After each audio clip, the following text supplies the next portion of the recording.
Hi, I'm Ashley. Today is a little bit different. Today we're going to be doing a little bit of a history lesson. So this is some information that I found super interesting when I was researching it, so I thought I'd do a video about it because maybe y'all would be interested too. So the question is kind of who invented crochet, number one, and then why was it invented and what was kind of the original purpose of crocheting. If there are any other questions that you can think of related to crochet, let me know in the comments and maybe I can do a video on it in the future. So first, I'm going to tell you that the official origin of crocheting is technically unknown. It's undetermined. There are some different theories out there about kind of when crochet was invented based on some archaeological evidence and things like that, but nothing has been confirmed 100%. The earliest written description of crocheting was in 1812, and basically it described using essentially a slip stitch to crochet socks. And so this was really for very warm and functional garments. Prior to 1812, there is some indication that crocheting may have been invented in the Middle East or possibly in Northern Europe. It's also suggested that in the 1500s, Spanish nuns crocheted lace. There really isn't any evidence of this. This is kind of just maybe more folklore. If it is true though, that'd be pretty amazing because that's about 300 years before the first documented crocheting using that rough slip stitch for functional garments. And so that would really demonstrate some very advanced techniques compared to what was later documented in written evidence, I guess I'd say. So let's look at the timeline a little bit. In 1812, like I said, the first written documentation about crocheting was found, and that is again for very functional warm items.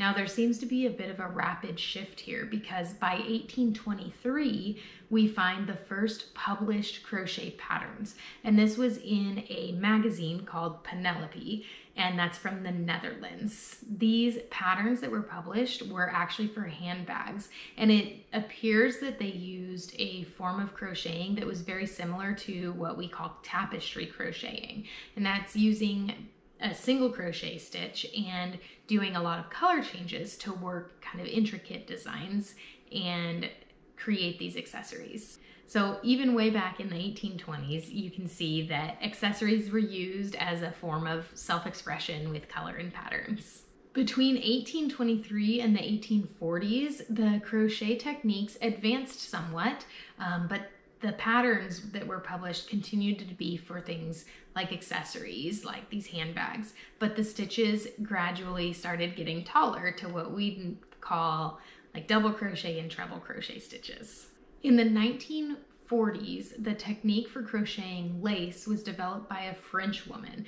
Now I'm not gonna try to say her name because I would completely butcher it and I don't really want to do that. The first published pattern for this was in 1846.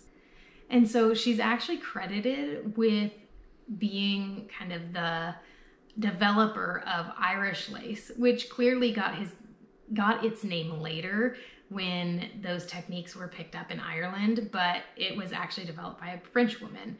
And basically what this technique is a form of filet crochet. So they create like a meshwork background fabric and then crochet very intricate lace appliques that are then stitched onto that background. And that's how Irish lace, or, you know, this lace that the French woman developed, was created.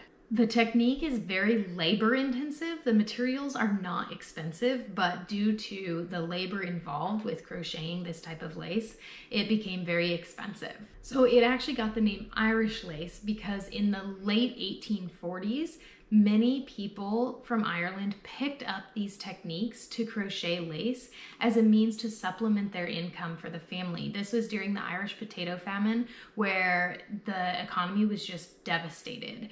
So folklore tells us that Irish lace was popularized because some upper class Irish women started wearing it, and they basically convinced their connections in other countries to start purchasing the lace from the Irish families. And eventually, even Queen Victoria purchased this Irish lace, which just majorly popularized it throughout the UK. And it really continues to be a very iconic style that people still recognize today. So let's skip ahead a little bit. In the early 1900s, many Irish people immigrated to the United States, and they brought their culture, their crafts, their foods with them. And crocheting was one of those crafts that they brought and taught the people of America. So during this time, the techniques and the materials used for crocheting continued to evolve. And by this point now, we're starting to see items like blankets and rugs and teapot cozies being used using the same crochet techniques, but with thicker yarns and materials.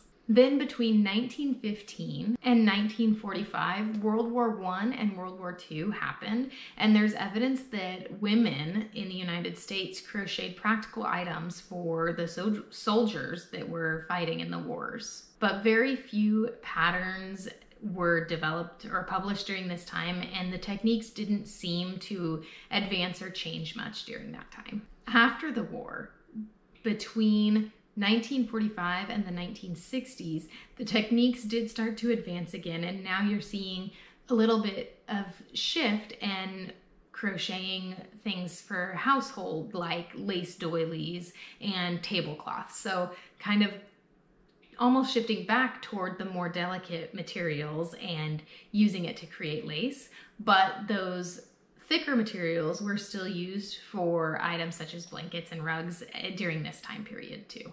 In the 1960s and the 1970s, crochet became way more popular. It just exploded. I'm not sure why anything trends, but clearly crocheting became a trend. And the granny square was popularized during this time. And this granny square, I mean, that's iconic crocheting, right? So this is still very associated with the 60s and 70s, and pretty much everybody can recognize granny squares, even those who don't crochet. Since then, crafters have continued to advance techniques and stitches to create really anything from household items to accessories to clothing. Some more current trends in crocheting are using extremely bulky yarn to crochet by hand instead of using hooks, using open work crochet techniques for clothing items, and the granny square, which just continues to be extremely popular. So if you found this video interesting, please give it a like. And if you're interested in more about crochet, check out my channel. I have a lot of kind of basic information with tutorials on stitches, terminology. I have patterns and some general information as well. Thanks so much. Have a good day.